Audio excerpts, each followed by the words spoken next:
This kind of segues actually into how I got started on Twitch. I'm sorry, I know we keep going around, but yeah. I did a lot. The whole thing that started Twitch was doing voices for a game called Star Citizen, and Star Citizen is an online sandbox like MMO. Is it out yet? That's a very difficult question to ask. Because I feel like I remember my friend playing this game and they were like, like they couldn't play it basically. They were trying to. So I don't know if it's actually out, if it's alpha. It's got a lot of friendly bugs. You can't play it and expect it to be perfect because it's not technically finished, but it's been it's the world's biggest crowdfunder of all time. I think it's now at 500 million. It's been going for I think almost 10 years. And yeah, it's huge. It's just huge. But it's playable and people play it all the time, but it's like technically alpha. Maybe beta, alpha, beta, somewhere in between. I don't even know what the difference is between like alpha, beta. Yeah, they have like weekly videos and roadmaps and they're updating their progress constantly, but it's a huge feat. It's like a no loading screens, literal space. It's a massive game, isn't it? Yeah, so yeah, it's kind of a constant work in progress. But I just did some voices for this game. I'd never heard of it because I didn't have a gaming PC. I'm a console person So that's where the 500 million went.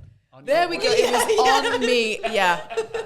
Damn it. No money left for the game, guys. And then sorry, Karen. No, I asked them if I could post a little video that they sent me of my mocap. So it was actually just a reference video. It was just to remind myself of what I sounded like. So before you go back in, if they've hired you for a couple of days and then months go by, they send you back your voice again to go, this is what you sounded like in this, just so you know as a reference. Gotcha. And it just happened to be my mocap for it. And it was such a cool video because I saw myself with all the dots. And I was like, could I post that on like Twitter? That would be so cool. And they said, we'll go clear it for you. And it took 2 weeks for them to say yes. I didn't think they'd say yes. So I just posted it. 60-second video, honestly, just 60 seconds of me in mocap on like Twitter and YouTube. I woke up and about 10,000 people had watched this 60-second clip over those two platforms. I had no idea what even Star Citizen was. It was just me going, I'm an actor doing games, fun. Yeah. And turned out this game had a huge fan base because it's Crowdfunder, so it was huge. But you didn't know that? No idea. I never played it, seen it, nothing. And a streamer who was called CobraTV, who was great. He said, could I interview you on my Twitch channel about what it's like working on that game? I didn't know what Twitch was. I was like, sure, dude, like, of course. And I went on his stream, I answered some questions, and he was like, we would all love to see you play it on Twitch sometime. You should play it. And I was like, I don't have a gaming PC. I don't know what this game is like. Thank you so much, but I had no idea where to even start. And all of his community were like, we'll crowdfund it. And I was like, no way. I didn't know anyone. I wouldn't. It felt like such a strange gift to accept for people that I never met, didn't know. Very expensive thing to accept from strangers. Felt so counterintuitive to even consider it. So I was like, of course. I was like, thank you so much for even thinking of that, but no way.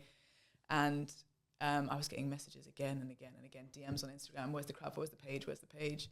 My laptop was blowing up at the time when I was trying to record playthroughs for YouTube on my laptop and a capture card. And I thought, okay, maybe just having this thing would be useful for recording. And also maybe I could just stream and give them back what they're asking for too, because it's not just me taking something, they're asking for streams. For sure. So I could say yes and then make sure I stream and give them the content, I guess, that they're asking for. So I was like, I very kind of uncomfortably said okay, and I got the crowdfunder up, and in 10 minutes they donated £1,100. Well, it's not like I couldn't believe it. What's cool about that is it's not like this thing that you've always wanted and like you're taking advantage of a situation and like, oh yeah, you buy me a car, guys. It's like, buy me a car. This is just something would love a presented. cruise.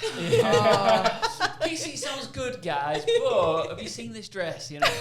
It's like I really like that you've turned something that they wanted into something that mutually benefits everybody. If I couldn't give back with that gift, it would have felt so strange to take it. It was so weird thinking of even doing it, because I thought, what? Like, how could so strange. And I didn't actually think anything would come of it, but they crowdfunded it, and then I just had this money, and I didn't know what a gaming PC was. So I went to another Star Citizen person on YouTube. He's called Board Gamer. He's a big Star Citizen creator on YouTube. And I was like, could you build me a PC that would run this game? Because I don't know what to do, and I've got this money. And he went, yep. He sent me a link. I just bought whatever he told me to. The PC arrived, and I plugged it in, and I figured out what Twitch was, and I just went live, and there was 500 people in day one. That's stream. So sick. And I didn't know that was a lot. At the time, I didn't know if that was not a lot. Yeah. I didn't know anything about Twitch. Loads. And it was Your first just stream, that's crazy. Chaotic, I was streaming I think my brother Yeah, it's. I wish that in a way I'd had that more organic start, so I could have made more mistakes in front of less people. At the time, like I was constantly muted. My camera was awful. Like I was all the technological advancements you have to make as a streamer. I was doing that in front of quite a lot of people. That makes it authentic, though, right? Yeah. Well, I guess so. Yeah, and you learn by doing, don't you? So I learned from literally being thrown in at the deep end, but. Yeah, we got partner in for 3 months, and then I was full time. 6 months. Crazy. All from you posting that clip. Imagine if you because never of that little clip, it. and if I didn't ask about posting it, yeah, because like, or if they said no, that's it. Yeah, if they'd gone no, don't. Yeah. Because do you think there's people that are like playing the game now that maybe haven't seen that clip and they hear your voice, and then they come and find your stream? Because I don't know how often it is that I like hear a voice in a game and I go and search up who is voice acting. Well, some people just don't care really who's voicing them. They're just there to play it, but they're not thinking about who's behind the voice. Yeah. They're kind of like, but some people really like to know who is behind that sound. It's so cool. Jeff Stizer is a guy who does the voice of God in the Halo franchise. The guy who goes, double kill. Oh yeah, triple kill. You can like hire him on like a cameo and so stuff. I found him. This is exactly it. And on Christmas morning, because me and my brother are big Halo fans, I just like set it all up on the TV and stuff. And as he's up, my brother opens a present, there's nothing in it. And I say, look at the TV, and I press play, and he goes, hey there, Alexander. And he did he lose his mind? Oh, it was so good. And the video was like, only needed to be 30 seconds. This guy recorded for like 3 minutes, just saying all this cool stuff. I've seen Christopher Judge once, he does them sometimes too. Yeah, that is such a cool thing. Yeah, it is. I do search, like sometimes you hear something like, who is that? I want to find out who that is.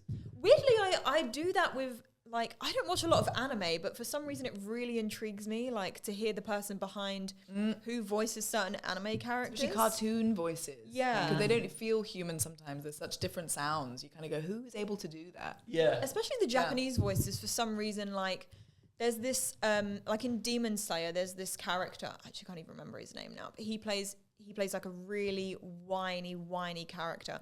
And the whole time he's like whining. And I was like, let me go find out who this is, because they're really annoying me. And through that, I just ended up like looking up everyone who plays all these different voices in anime. But in games, I've never really thought about it, to be honest. After I finished Red Dead, my community got me, for my birthday, a cameo from Arthur Morgan's voice actor. And we both had the same star sign, and he was like, my fellow Cancerian. And I was like, oh my God, this is crazy. I love that guy's voice. He's amazing. He's so good.